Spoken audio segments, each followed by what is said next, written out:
This is the hex grid navigation template at SharePoint-dashboards.com. This is an alternative navigation which you could use instead of quick links. As you can see, it shows hexagons instead of squares. So this is just something you can use to give a little variety to your SharePoint landing page. As you can tell, the color will change when we hover over the links. In order to use this template, you need to set up the fields that are listed in the instructions area. There are a total of 7 fields. This is pretty straightforward. Just follow the description in the fields area and make sure you have each of those fields in your list.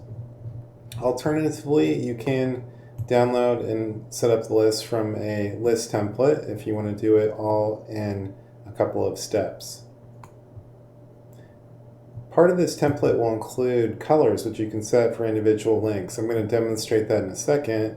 When you create your choice fields for the colors, you want to set them up using those options. So there's 2 color fields, one for text color and one for BG color, as in background color.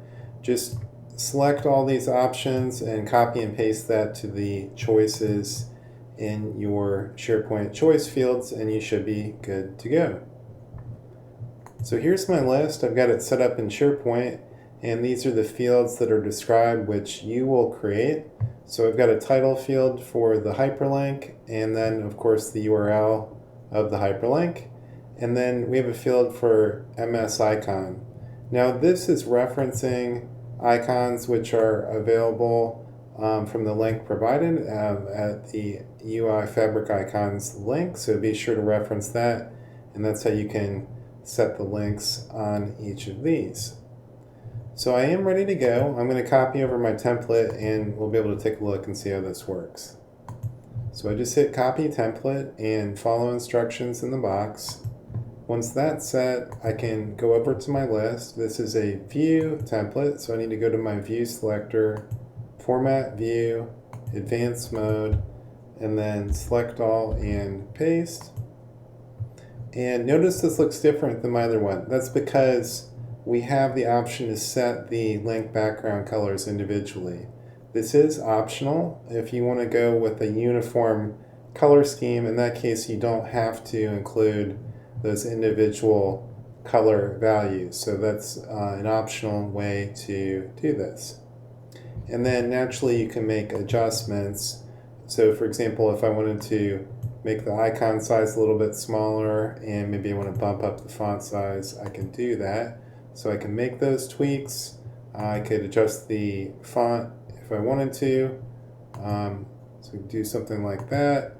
Let's pick another one and then I'll just recopy the template over. Replace what I had before. You can see it will adjust for me. Another thing you may want to adjust is the number of links per row.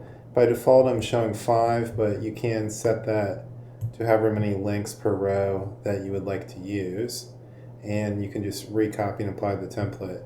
Now another thing you can do is adjust the background color and text. Now that is set regardless of those different colored links. The hover effect is going to remain the same for every single link. So I'll just demonstrate that by adjusting the hover effect to a light gray background, and then I'll just reapply my template and we'll see the difference. Okay, you can see that no matter which link it is, when I hover over that, that's gray. So that doesn't come from the list, just the initial background color and text color are set individually, but the hover effect is going to be the same for every single link. And that's it. That's all there is to it. This is a great alternative to the quick links navigation style layout. What you would do is put this on your landing page for a SharePoint site. So I'll demonstrate that to you. You just add the list web part onto your page like this. I have it below another one just because I use this site for practice. Naturally, you can make that the main web part that you would display, just like I have these other link tiles. You can make your hex navigation show as your default template.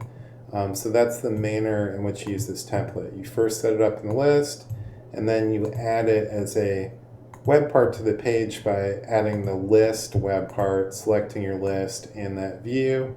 And the other thing about that is naturally you're going to want to hide the command bar, hide the see all button, and then you can use the auto size. Another thing you should know is that you want to hide the text that's above that. In order to do that, you just delete it and hit a single space, and that will get rid of the header text above the web part.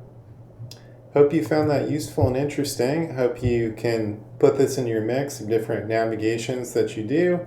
And there are multiple navigation options at SharePointDashboards.com. If you have not yet used this tool, there are 21 free templates available. And if you sign up, you can have access to all the templates. As of this video, that is a total of 167 different dashboard templates available at this site. Hope you found that useful, and good luck.